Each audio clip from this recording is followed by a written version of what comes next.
തെക്കൻ ലെബനോനിൽ കനത്ത വ്യോമാക്രമണം നടത്തി ഇസ്രായേൽ. ഇതോടുകൂടി തന്നെ ആക്രമണം ശക്തമാക്കിയിരിക്കുകയാണ് ഇസ്രായേൽ സേന.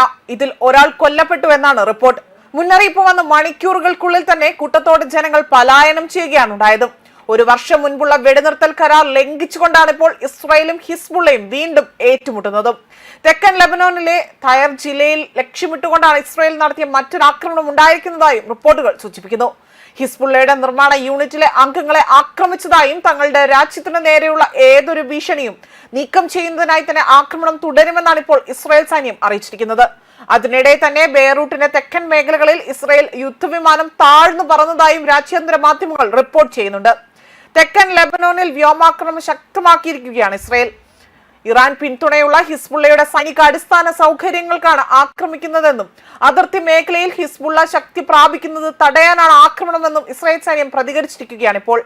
2024 നവംബറിൽ വെടിനിർത്തൽ നിലവിൽ വന്നതിന് ശേഷം ഹിസ്ബുള്ള വീണ്ടും ആയുധങ്ങൾ സംഭരിക്കാൻ ശ്രമിക്കുകയാണ് എന്നതാണ് ഇസ്രായേൽ ആരോപണം ഉന്നയിക്കുന്നത്. തെക്കൻ ലെബനോനിൽ 4 ഗ്രാമങ്ങളിലെ കെട്ടിടങ്ങൾ ആക്രമണം നടത്താനായി തന്നെ പദ്ധതിയിട്ടിരുന്നതായി സമൂഹ മാധ്യമങ്ങളിലൂടെ തന്നെ ഇസ്രായേൽ മുന്നറിയിപ്പ് നൽകിയതിന് പിന്നാലെയാണ് ഇപ്പോൾ അവിടങ്ങളിലെ താമസക്കാർ പലായനം ചെയ്തിരിക്കുന്നത്.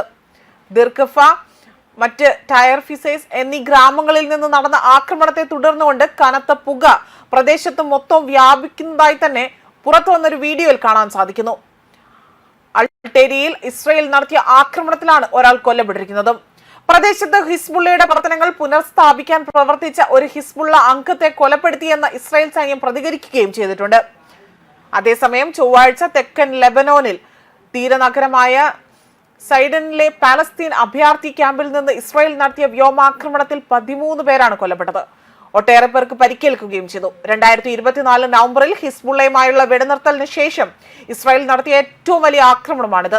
ഒരു വർഷത്തിനിടെ ഇസ്രായേൽ ആക്രമണങ്ങളിൽ ഇതുവരെ 270 പേരാണ് കൊല്ലപ്പെട്ടതെന്നാണ് ലെബനോൻ ആരോഗ്യ മന്ത്രാലയം അറിയിച്ചിരിക്കുന്നത്. ന്യൂസ് ഡെസ്ക് കർമ്മ ന്യൂസ്.